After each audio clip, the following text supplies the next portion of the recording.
Hello, fight fans, and welcome to the Combat Challenge podcast. My guest is a mixed martial arts athlete who competes at lightweight and has had 9 fights to his name and only 1 defeat. He's competed on Celtic Gladiator, World Combat, Almighty Fighting Championships, and Cage Steel Fighting Championships. Mr. Musa Christian. Musa, thank you so much for joining us, my brother.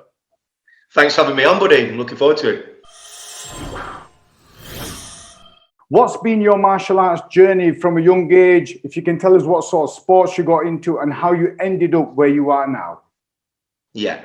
I think I originally got into karate. It was actually my first martial art. My favourite film as a kid was Karate Kid, the original one, Daniel's son with the crane kick and that. So, so I watched that. I had that on VHS, watched that. I told my mum I want to do karate. So I went out and joined a karate club. I must have been like primary school age, like 7, 8.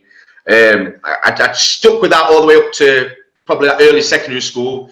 I got my black belt and I did a few like point fighting competitions, but then I kind of discovered girls and the martial arts fell off a bit. I started chasing birds and getting into trouble and stuff. So yeah, and then I rediscovered it as an adult. Really, I got into my weight training stuff. I was big into the gym.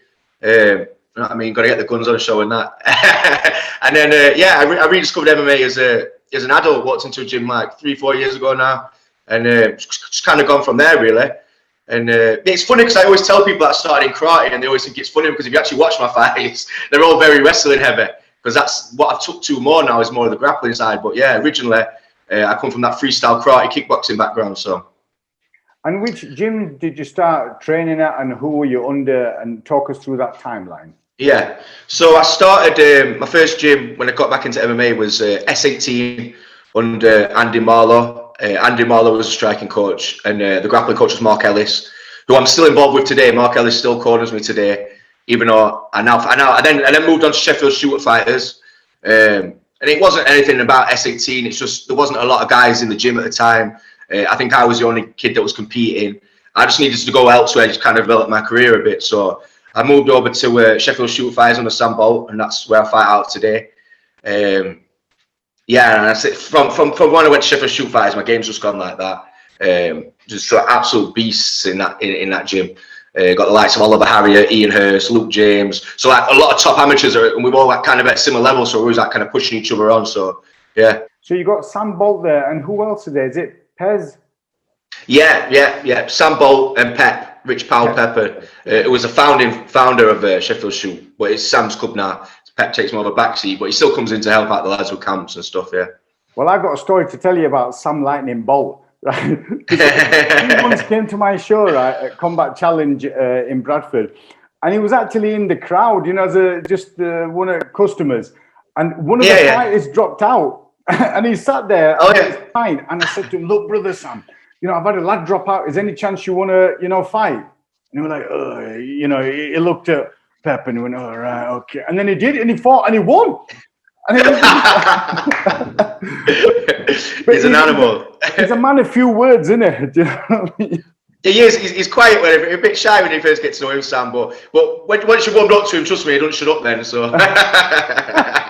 No, I've got a lot of time for Sheffield Shooter Fighters, and I think on one of your fights, brother, I saw you wearing the Combat Challenge gloves.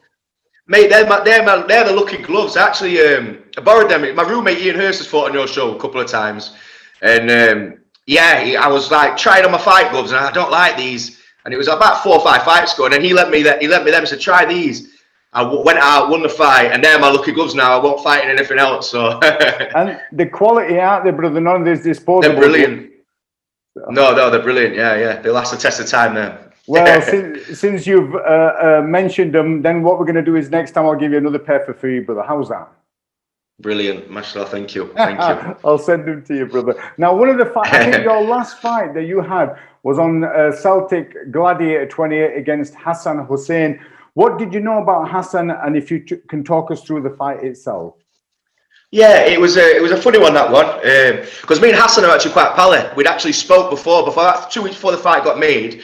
We were just discussing linking up to train together. So then we both got offered the fight.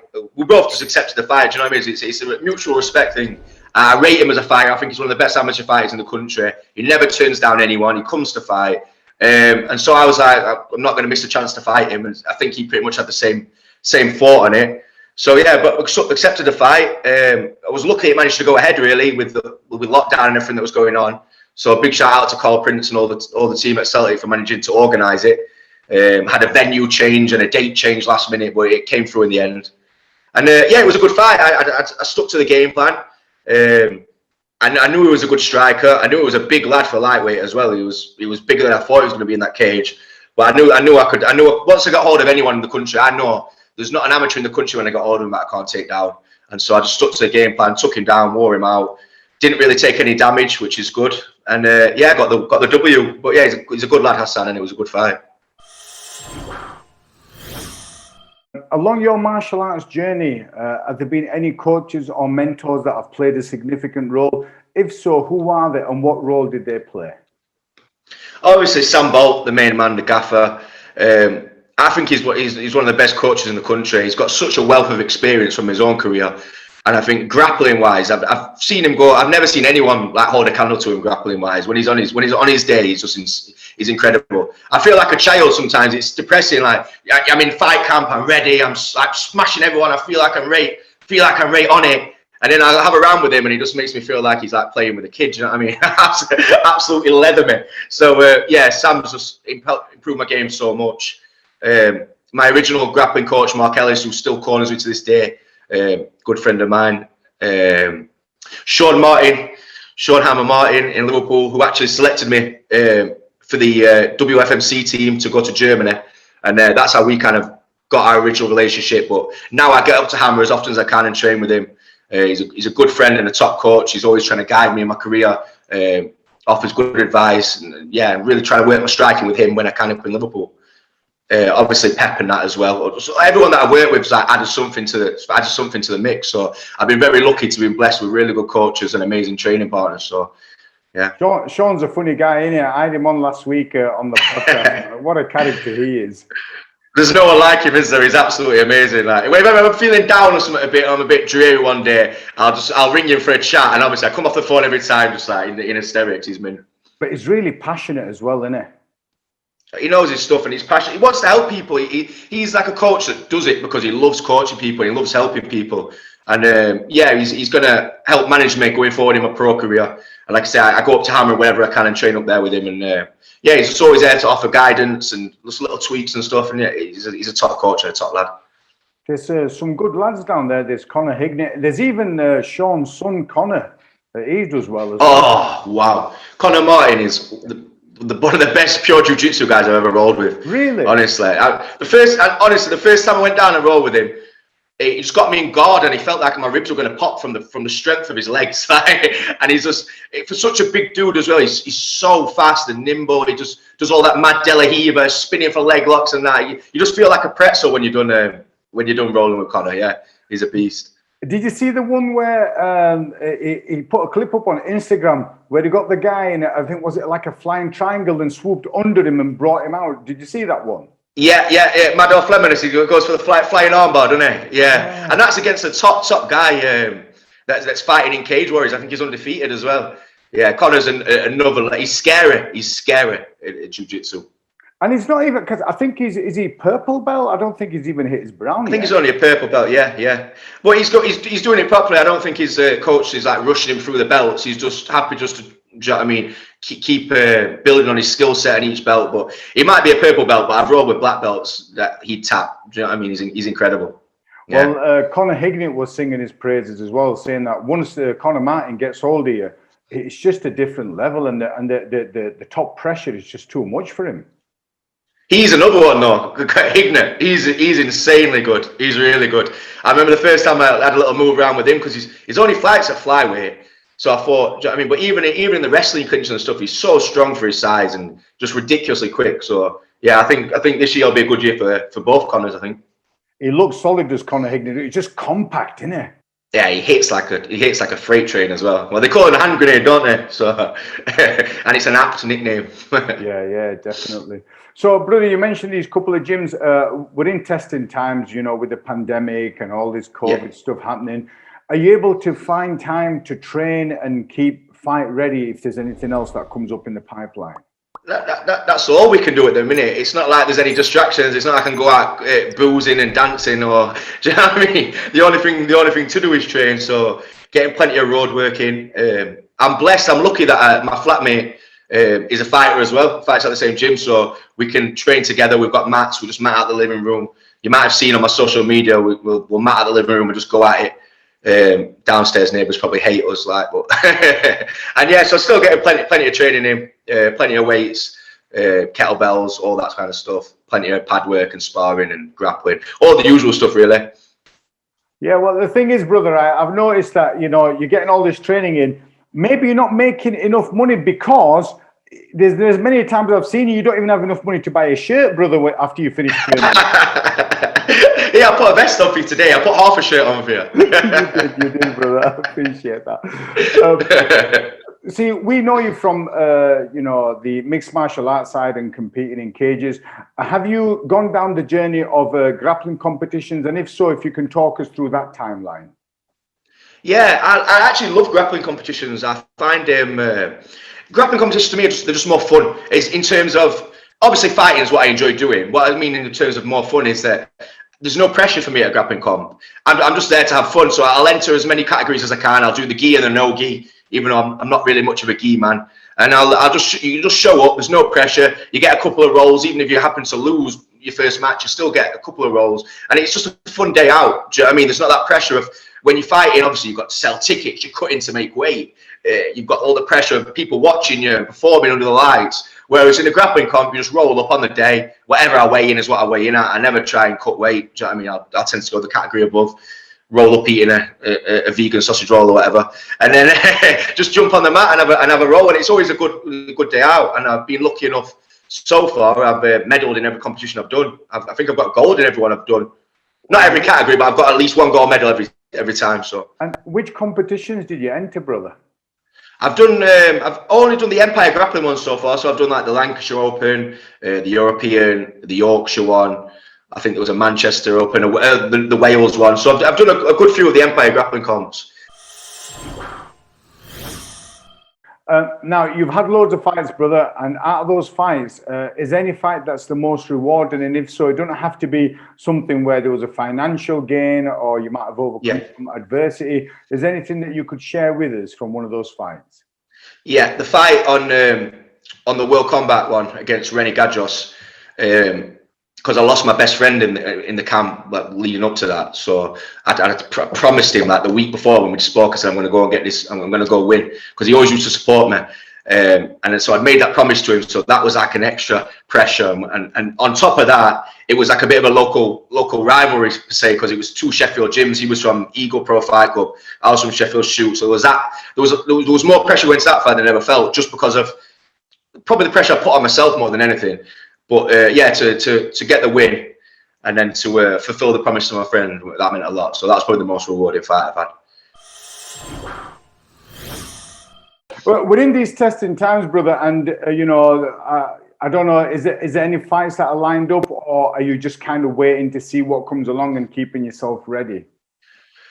Keeping myself ready, really. Unfortunately, nothing seems to be coming out the woodwork at the minute in terms of fights. Not for lack of trying on my part. I literally badger Sam every day. I'm on the phone. Any fight offers, any shows, you know, anything that's going to happen. But like with everything that's going on, I don't think anyone wants to commit to putting a show on and then it get cancelled. So I'm just waiting. I'm ready. If someone offered me a fight tomorrow, I'd fight. Do you know what I mean? If someone came and knocked on my door now and said, "Do you want to have a fight in the garden?" I'm ready. Do you know what I mean? I love a scrap. I'm ready. I'm ready all year round. It's not really like I have to. Do you know what I mean? Lose loads of weight. I stay pretty much within my fight weight. I can make lightweight next week. So yeah, I'm ready. I'm ready for action whenever that may be. It's not like promoters don't want to put on shows. You know, I was speaking to Ray, you know, does Almighty Fighting Championship. He had planned to do 12 this year. And, you know, that would have been lovely, right? Yeah, and I love fighting on Almighty. I've only fought on it once, but it was one of the best shows I fought on. So, yeah, brilliant. But I feel sorry for them. Well, it's affecting MMA as a whole, isn't it? It's not just the fighters, it's the promoters, medics, everything that's got anything to do with MMA. Really, the life's been on pause for the last year or so. So, yeah, for sure. And you know, as a promoter, you need so many people in there just to cover the overheads. And if you can't get in there and shows, like mine, the Combat Challenge one, it's not big enough to be televised. So you're relying on ticket sales and you're relying on bums on seats. And if you're going to struggle to get those numbers in, you're going to struggle to put on a show, right? Yeah, of course, that's it. I mean, Celtic Gladiators, the last show I fought on, that was no crowd, and they did a pay-per-view system. So I don't know if that might be the way going forward for a lot of shows until Boris decides that we're allowed bums back in seats. I guess we'll see what happens. What's plans for you? Are you thinking of having a few more at this level before you hit the pro scene, or what's the plans? I'm wanting to go pro this year, so maybe one more amateur, and then we're going to have a look at going pro. I'm already trying to build as if I'm fighting pro next. I'm going to be fighting amateur next, but I'm building as if I'm fighting pro. So in my training, it's always the 5-minute rounds. I'm working my conditioning as if I'm going to be having a pro fight. So then hopefully get the next amateur fight, get the final W from amateur, and then just try and carry that conditioning over and just go straight into the next camp and hopefully get a pro debut this year. And would you look at competing at lightweight, or would you look at dropping down to featherweight? The thing is, I really like my food, so but I see myself eventually having to fight featherweight. The higher you go up, the higher the level, the bigger the guys are getting, and it's just like there's lightweights now at the top. They're like 6 foot odd. Do you know what I mean? And I'm only like 5'7" on a good day. Do you know what I mean? So it's one of them. And I have made featherweight. I've made featherweight multiple times, so I know I can make it. It's just currently my thing is, because I have to take a week off work to do the weight cut and stuff and really focus on my diet, and I'm miserable. It's like, unless you're going to pay me to do that, I'm not going to do it for an amateur fight, because I'm having success at lightweight anyway. I've never come across anyone that's stronger than me, or I've been smashed in a fight by a lightweight. So it's like right now it doesn't make sense to torture my body and cut to featherweight when I don't need to. But eventually I see myself ending up at featherweight, yeah. You've been on this martial arts journey for a while, and you've had 10 fights so far. Oh, one thing I want to mention is I was speaking to a couple of other coaches, and like Paul Sutherland and other people, Paul Sutherland from Trojan Free Fighters, and he was along the same path of saying, look, you need about 10 amateur fights before you look at going pro. Is that the mindset that's similar at Sheffield Shoot Fighters, or is it just you specifically that feels that way? No, I think that is. We do. Sam's very much of the mind that if you're going to represent Sheffield Shoot Fighters at a pro level, he wants you to succeed, obviously, because he wouldn't put you forward for a fight if he didn't think you were going to win. So he's very much like, master your skill set at amateur, and then when you're good enough to turn pro, we'll turn you pro. But Sam won't rush anyone to turn pro that's not ready to turn pro, because like I say, it's a bad look. It's dangerous, isn't it? If you're going into a fight not ready, and it looks bad on the club. And there's multiple reasons. So he's very much on the mindset of do your amateur, build your skill set. When you're ready, we'll go pro. Sure, man. So yeah, going back to the original question I was going to ask you. So you've competed, you've got 10 fights under your belt. If there's other people who are further down from you who are wanting to go on the same journey as you, from your knowledge and experience, what advice would you give them? Stay active as possible. Like, if you notice, obviously not now with COVID, but before that, I was fighting every couple of months. So as soon as I could get a fight, I'd take a fight. You can't be fighting, especially not at amateur level, not at the level we're at. It's not like you're a world champion. You can't fight and then have 2 months off, relaxing, drinking, blowing up, losing your cardio. You've got to just keep the momentum going each time. So I think that's the biggest thing for people at our level, is just keep the momentum going. And each fight camp, instead of spending time trying to get your fitness back, build on top of what you already got, add more skills to your skill set, add more tools to the toolbox, and just use each one as another building block. Yeah, you're right, because there's some fighters who take the foot off the gas for a while, and then when they decide to fight, the focus is more on just weight cutting. So the fight camp is like weight cutting and trying to find the skills rather than keeping consistency all the way through, right? Yeah, most definitely. That's it. When you're cutting weight and you've got a lot of weight to lose in like an 8-week camp, you can't really be learning much more skills because you're so drained and stuff all the time. You're not really developing as a fighter. All you're doing is just getting that weight off and trying to build a bit of fitness. You're not doing yourself a justice. You're doing yourself a bit of a disservice if you're having them big breaks and going off the rails between fights. And you say you live with Ian Hurst. What's he doing? Has he been keeping active? Is he competing, or what's his? he's a different animal, that kid, honestly. He's the most physically fit fighter I've ever gone with. You get to like around 4 and 5, he's only just warming up, and he starts to notice when you're tiring. You know, you can see it, and he gives you that big grin, and it's just like, yeah. I think he's looking to, similar to me, I think he's looking to go pro soon as well, and I think he's going to surprise a lot of people because I don't think he's shown what he can do in his fights, and I don't think his record is a true reflection on how good he is, because he's one of the best guys I've ever sparred with or trained with. Brother Musa, thank you so much for your knowledge, time, and experience. What's with the dog in the background? Just where's that one? Who's that? This is Penner. This is trying to get 5 minutes of fame. So, brother, thank you so much for your time and knowledge and experience that you've shared with us, and I look forward to having you on the other one in 12 weeks' time. Right? Definitely look forward to being back. Thanks for having me on.